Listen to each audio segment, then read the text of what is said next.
So it's now 2 months since we've actually got back from Florida, and I'm finally filming this outro. Yeah, as I said numerous times in the vlog, especially towards the end, I did really enjoy the trip to Florida, despite the fact I have a cold, and you might be able to tell I've now got another one, but yeah, it was really good. So quickly, I'm not going to speak for too long, just going to give some highlights basically from each of the parks I visited to, what I enjoyed, maybe just highlight a few things I didn't mention in the vlog. But yeah, so Magic Kingdom then, it was great to get back on lots of my favourite rides. You know, Space Mountain's a really good coaster, dark coaster obviously, enclosed, a bit rough, as I believe I mentioned last time I went to Florida. It is a bit rough, that one, but not unbearable or anything, still really good. Tomorrowland as well. Tomorrowland, People Mover, as you'll notice I've forgotten the name of in the vlog. Yeah, that's a really good ride. We've got some good views of the Tron construction, as you would have been able to see. And then that's the main stuff in Tomorrowland. We didn't get a chance to do a Buzz Lightyear or the Tomorrowland Speedway, just being limited for time really. We only got to do Space Mountain once as well. I would have liked to do that maybe 2 or 3 times. And we did have a couple of fast passes booked for it. Well, definitely one, but I did miss it because I wasn't feeling very well that night, so decided to go back to the hotel for a rest. But yeah, Fantasyland, it's a small world. I know it doesn't have the facade. There wasn't much point filming in there because there's not really much to film in Fantasyland, but yeah, it doesn't have the facade, but it's still a good ride. Seven Dwarfs we filmed there on ride, really good family coaster. Obviously it's the Vekoma mine train, or should I say Vekoma swinging mine train model, so the cars tilt on that as you go around the corners, basically just to kind of emphasise the banking. The track is still banked a bit, so you really get some force on that corners because of that, and it's actually a really fun ride. Just could do to be a bit longer though maybe, but still really good. And that's pretty much all I really, the main rides I do in Fantasyland. It's not one of my favourite areas, it just doesn't interest me that much. And to be honest, I don't like the look of it that much compared to Paris's Fantasyland, which is quite open.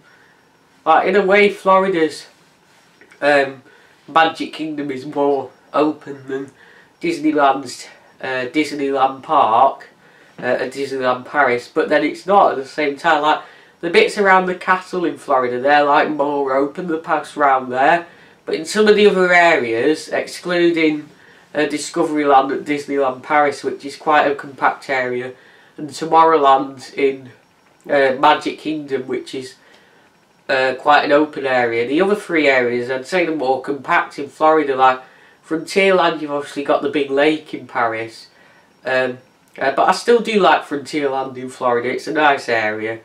Then Adventureland in Paris is like it's really immersive actually. It is quite compact, like the paths and stuff. But it's in like a jungle setting, whereas in Florida you don't really get that. It's kind of just a street. I'm not a big fan of Adventureland in Florida, to be honest, or kind of the off-ride area for that reason, that you walk around. The rides in Florida are still alright in Adventureland, but we'll get onto that later. And then Fantasyland is just like a street in Florida, whereas Paris you got the big open area, with the big open plazas. It's a small world facade, whereas in Florida it's kind of just a building off to the side. It is a bit weird, to be honest. But yeah, so I do kind of prefer Paris's Disneyland Park for like the park itself. You like all the plazas and stuff, you walk around, and the themed areas themselves, not necessarily all the rides. Florida does have some better rides in comparison to Paris, but I won't compare the Disney parks too much, just where maybe to highlight some points for those of you who might maybe going to one of the parks and have been to the other, and just, you know, so you're not like shocked when you see something and like, oh, like that's like that. It's just to kind of pre-warn you a few things before you go, really.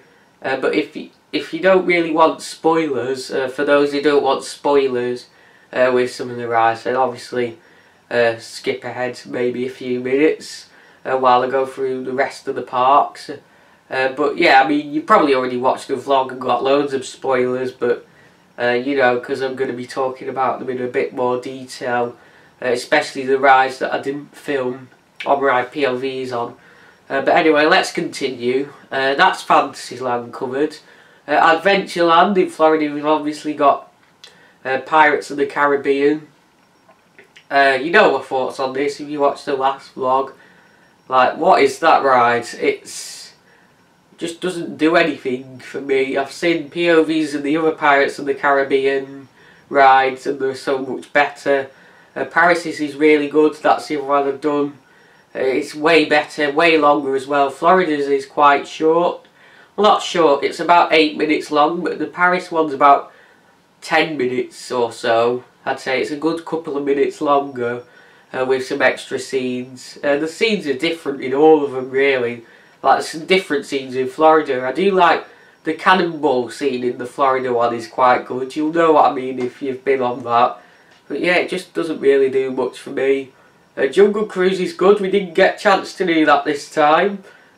But it does have quite a low throughput, so it does tend to get big queues. So we just didn't have time. I'll talk a bit more about the queues at the end of the video, because as well as me obviously having a bad cold, being really ill, and probably the illest I've been in a few years while we went, something else that contributed to what we did and didn't get on multiple times and whatnot, a lot more so than that actually, was how busy it was at Christmas and New Year. And that's something that you really should take into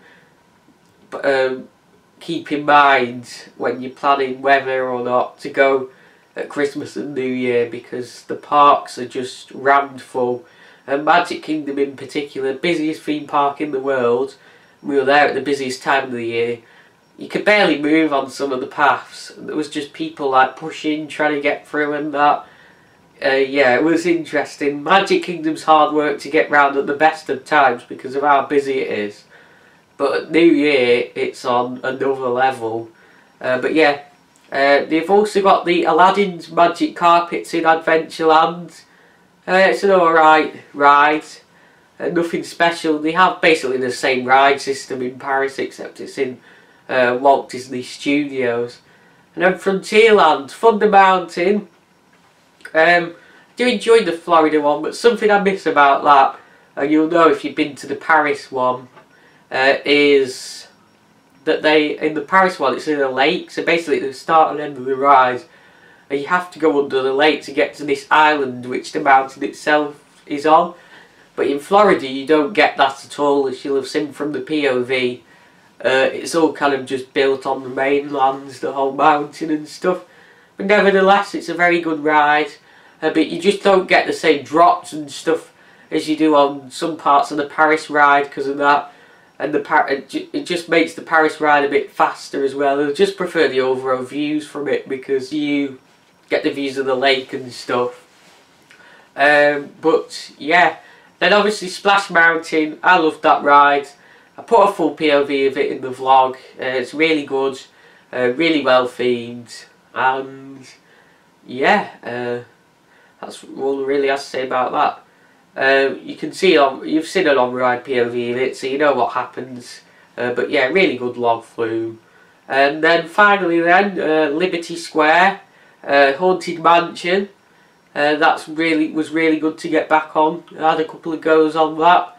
Really well themed. I much prefer it over Paris's Phantom Manor, although that has been re-themed now, so I look forward to getting back on that next time I get to Paris. And yeah, that's pretty much Magic Kingdom covered. I know I was going on about some of the areas being more compact, and although the park is in a much larger space than Paris is. You got to think there are extra areas in Florida's park that aren't in Paris's, like Liberty Square, for example, which is one of the more open areas in some places and does take up a bit of space. Like, it's one of the smaller areas in the park, but still, it's kind of an open street really, but it's not like as compact as like the Fantasyland street, for example. But yeah, so then on to Epcot.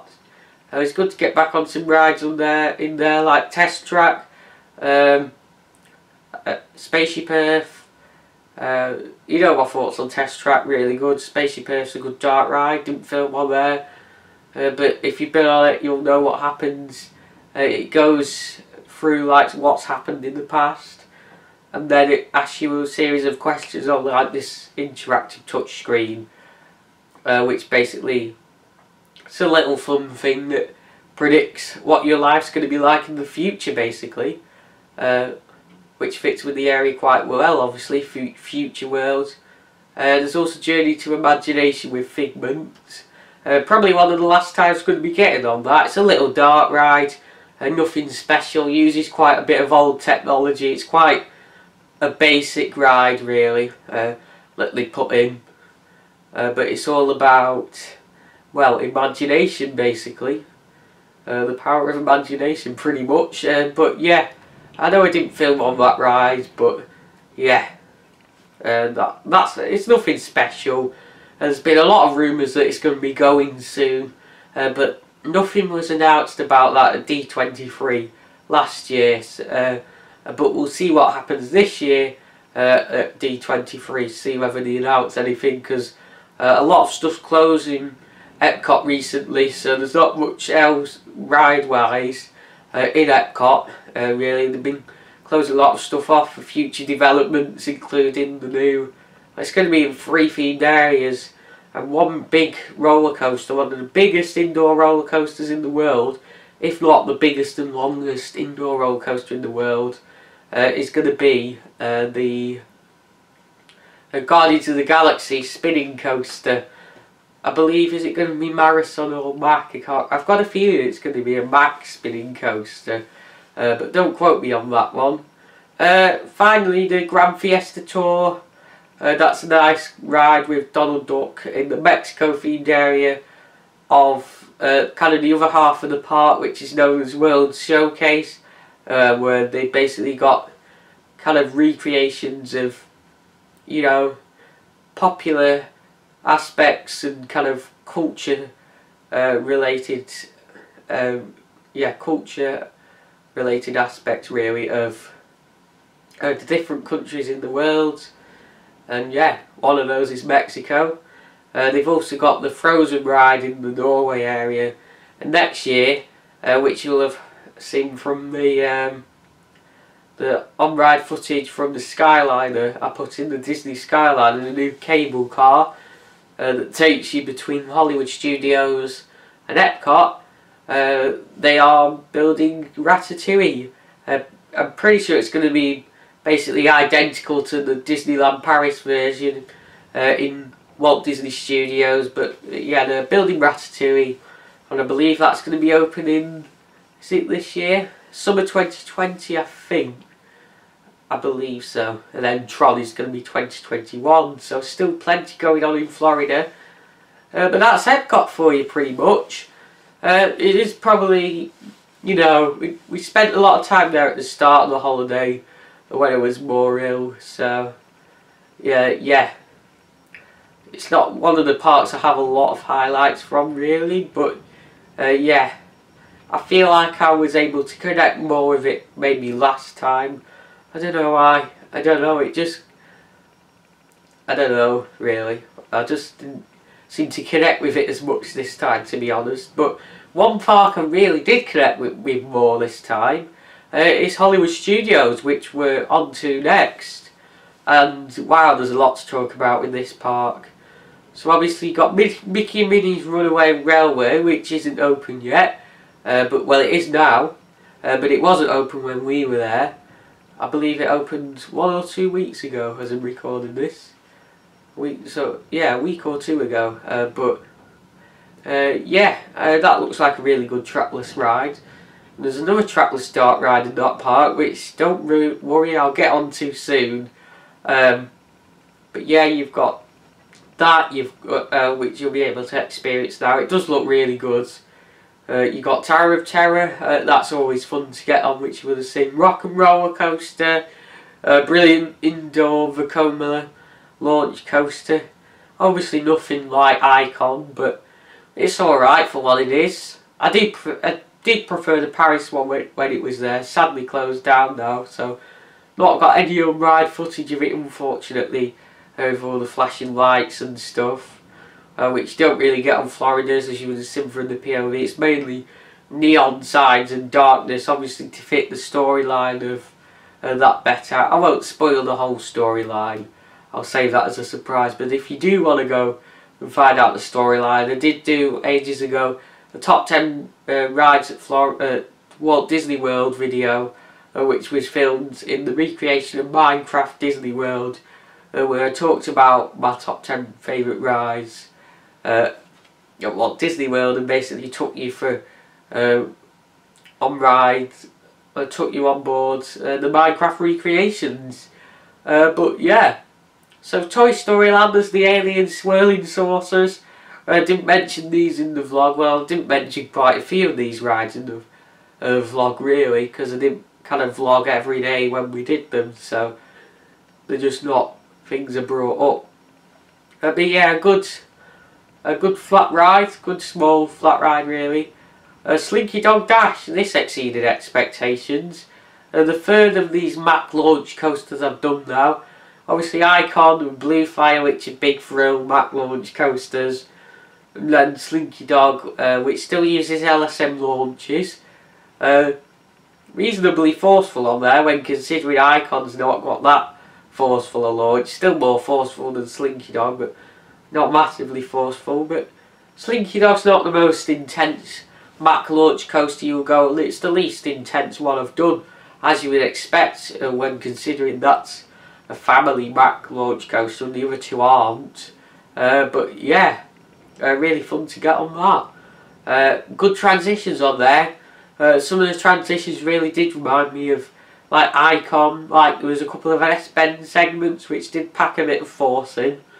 Yeah, 2 launches on there as well. But it's kind of the opposite of Icon in that the first launch is a rolling launch that you roll straight into, whereas the second one, the train does actually stop before launching. Whereas on Icon, obviously, the train stops on the first launch and then launches, and then the second launch it just rolls straight into. I think I would prefer Slinky Dog if it kind of rolled into that second launch, because I do think that it kind of stopping there kind of ruins the flow of the ride a bit. But yeah. Anyway, now let's move on to Star Wars Land. Millennium Falcon Smugglers Run, as I mentioned in the vlog, it's a bit chaotic, but I did really enjoy it for what it is. Obviously, you got 3 roles on there. You've got the pilot, the gunners, and the engineers. And depending on your role, you have to press different buttons and stuff on the ride. A bit like Mission Space, which I've never been on, but I've seen POVs of. Yeah, it's basically like Star Tours, except when the pilots move the stick up and down, and that they have control of, that actually affects like the movement of the ride vehicle. So depending on the direction you move the stick, the ride vehicle will actually move in that direction, which is quite a nice touch. Would have liked to be a pilot, but we only got to do it once because of how busy it was, and yeah, we didn't get a chance to do it a second time, unfortunately, because it had 3-hour queues all the time, and just thought, you know, I might as well do other rides. But yeah, now Star Wars Rise of the Resistance.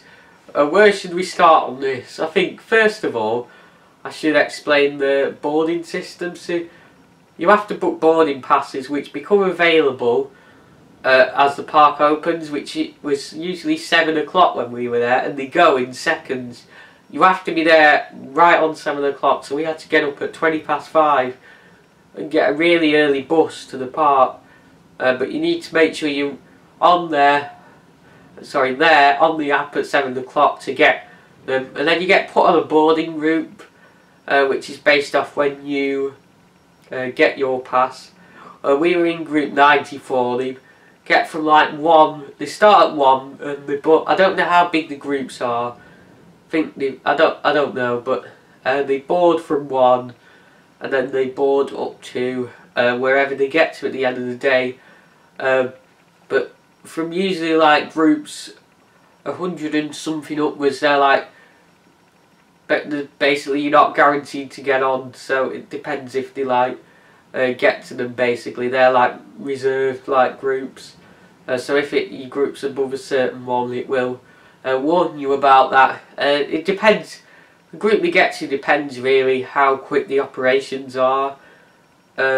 It's not got the fastest throughput, that ride, as you will have seen from the POV, but yeah, some days they'll get up to the 90s, especially if it breaks down. It does break down a lot, that ride. Other days you can get to 140 odds. They seem to have got faster at getting through the groups over time. We were group 94, and well, what can I say, the ride broke down a lot that day, and it got stuck on 60 something for ages, and we were really nervous. We'd done all the rides in Hollywood Studios, so we didn't know what to do, and because it wasn't moving anywhere, we went to Epcot. What a surprise, because when we get to Epcot, the boarding groups started moving again. So we reserved the time for test track with the disability system, which I'll explain later. And then we went back to Hollywood Studios, because that was just there just in case. And yeah, they continued going up. We got something to eat, and we got to 94. And that was the last one to be called, because the park shut at 10.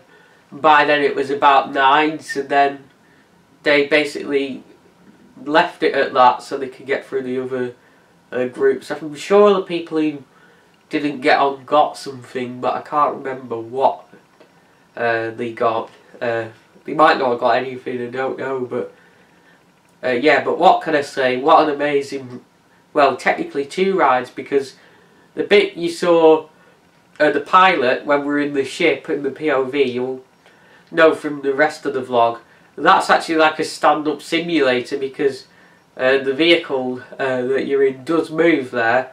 And obviously you've got the big trackless ride at the end, which is really impressive. I don't have a clue how any of it works. I mean, and it's a 360 experience depending what car you're on. I know for a fact you'll get a completely different experience. We only got to do it once. It's like the best ride in the world. The lighting effects, it's just the fact that there's like explosions on like the walls and stuff, and you can see like broken walls and stuff like that. I mean, it must use a lot of screens, but I'll tell you something, it uses them well, better than Universal do, but I'll get onto that later.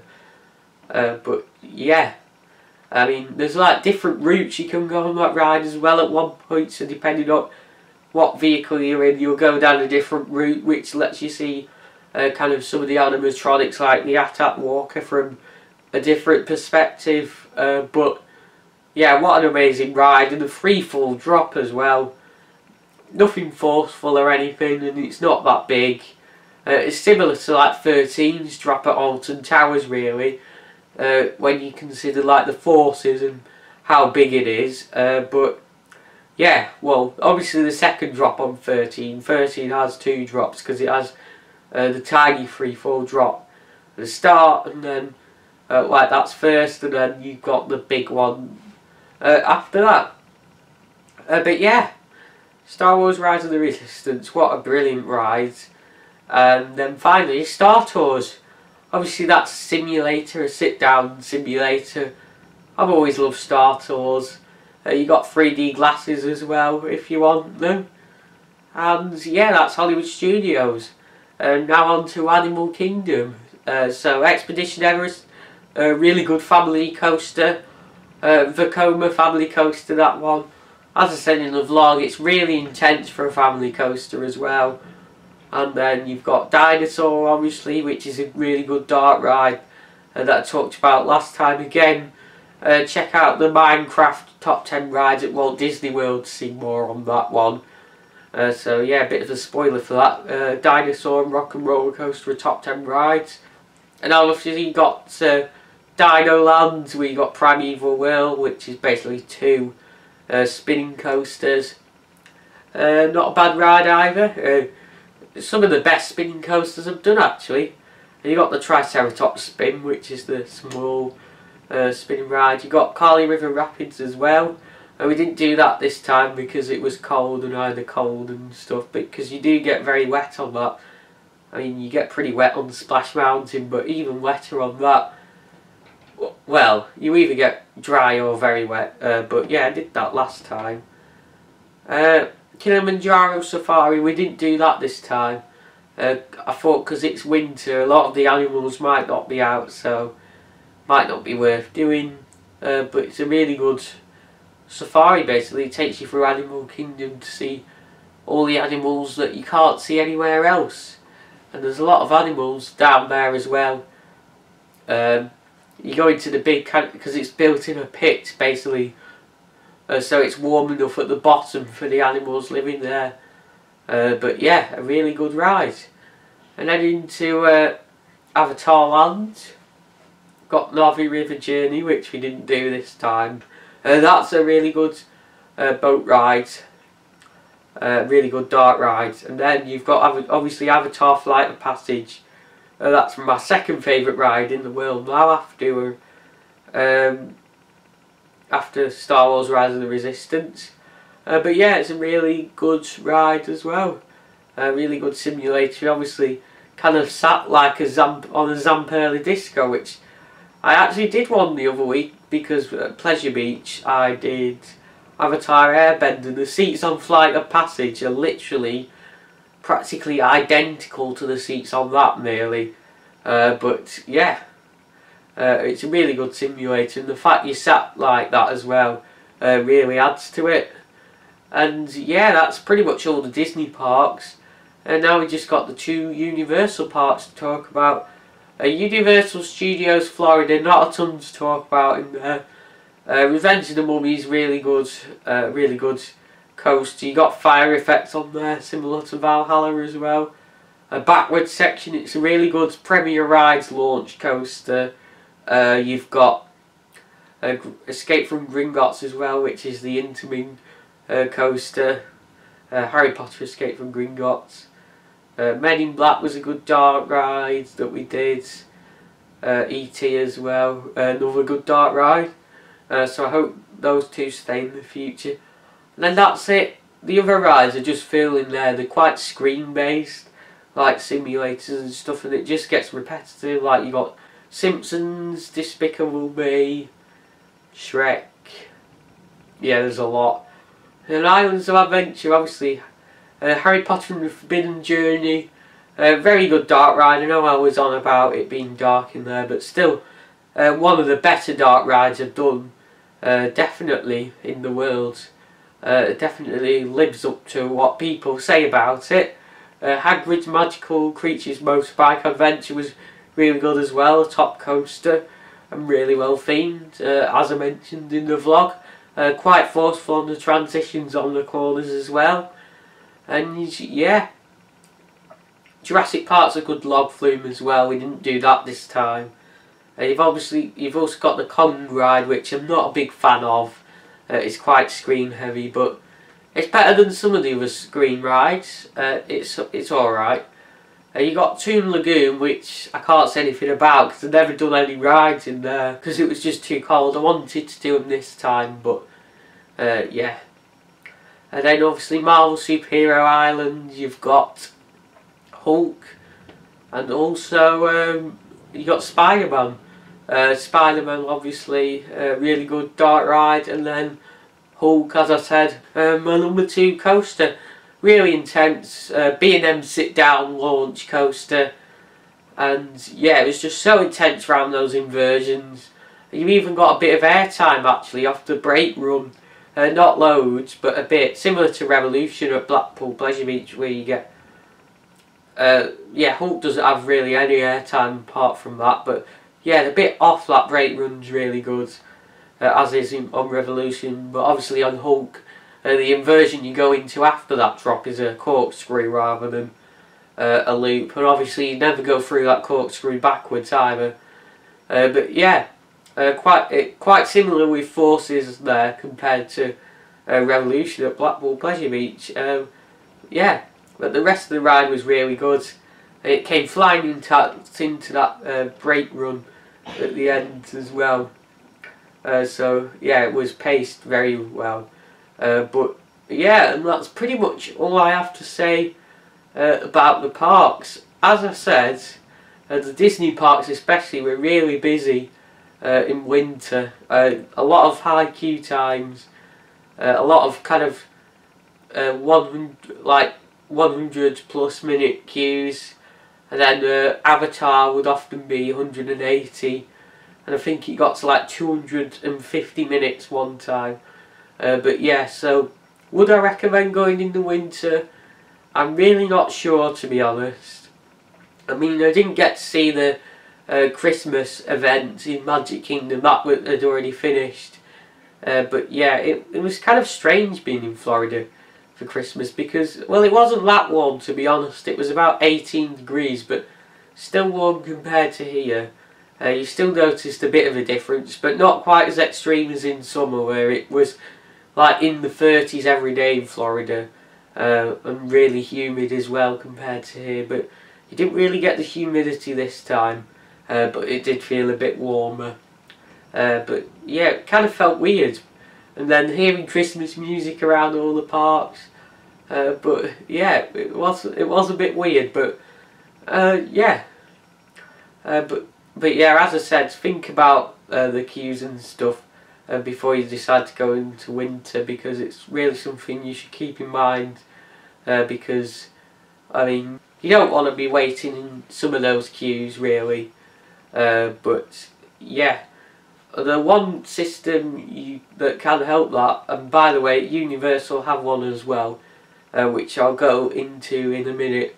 Although the Universal wasn't that busy, the queues weren't that bad, nothing really, above 40 minutes. So if you're not into Disney and just want to do Universal, maybe some other parts, then maybe winter wouldn't be that bad a time to go. But I mean, Disney was packed.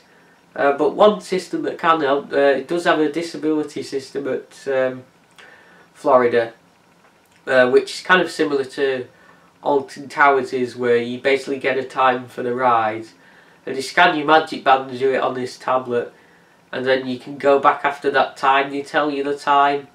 It's also on the app as well, the My Disney Experience. It'll pop up on there, and I am happy Disney have an app, because it does more, unlike Blackpool Pleasure Beach, where I don't think it's worth having an app or whatever it is just for the queue times. I feel like it's a bit of a waste. They could just do that on paper, but the fact that Disney have it for all sorts of My Disney Experience, like photos and everything that you can download that cast members take and that they take around the park, and like shows all the queue times. It's a really good app, and you can book fast passes on it as well. It's worth having an app for that, because it does so much. But I just don't think it was worth Blackpool investing in whatever they invested in to make changes to the Speedy Pass system and the E-Band system, when they could have literally just done that on paper and like had people similar to Alton Towers, where they basically write down the time for when you can go on your next ride. But yeah, so they scan it on your magic band, it comes up, and then once that time has passed, you can go back to the ride and get on it. So it's not like Alton Towers in that, where they do it at the ride and you can go on your next ride after that time has passed. But yeah, and then Universal is basically the exact same, except they just do it on paper. But yeah, definitely look into those systems for for getting on your right thing if you have a disability. Yeah, I do recommend you take like documentation with you as evidence, although I don't think Disney asked for it, and Universal definitely didn't. Universal, to be honest, didn't really care about your disability, more how it affects your weight, basically, as in weight in a queue or in a line, as they call it in Florida. But yeah, the fact they didn't ask for any evidence, it's very different to the UK. The UK, pretty much, you have to have evidence of your disability pretty much, and it has to fit with the criteria that the park set out. But yeah, it's interesting, that one. Also, another important thing for Universal system is you can't have more than one like card thing per group, which was a pain for us because my sister doesn't like some of the bigger rides. So yeah, do be careful of that and go separately if that's the case, because we had to persuade them to give us 2 of them. And I mean, it's understandable why they have that in place, to basically stop people trying to abuse it for maybe people who don't have disabilities and then asking for loads of them and all sorts, and that could have the potential to affect throughputs on a lot of rides if everyone was doing that, obviously. But yeah, if they just asked for evidence of the disability, that'd stop that, because then you'd know if someone was lying or not. Like, simply asking how it affects someone waiting in line or whatever, like how they're affected by that. Anyone could literally just say anything pretty much. Obviously don't do that, don't go and abuse the system, but my point is that it's not foolproof, basically. But obviously the UK systems, we've got that right, really. Like, it is hard to abuse them now. Parks have really cracked down on it. But yeah, and then Disney was like, yeah, they must have just trusted we had a disability. Like, they literally didn't do anything. But yeah, it's interesting. I don't know, maybe they're more trustworthy of people in America. I don't know, but yeah, that's how it was. And that's pretty much all I have to say. That brings us to the end of this video. Thank you for watching. Stay tuned, I'm going to upload a video soon updating you regarding what's going to be happening this year. Because due to recent events, some stuff, what I was going to do this year may have to change. Also, there's some other stuff that's hopefully going to be happening that I want to make you aware of. But yeah, that's all I have to say for now. Thank you for watching. I'll see you next time.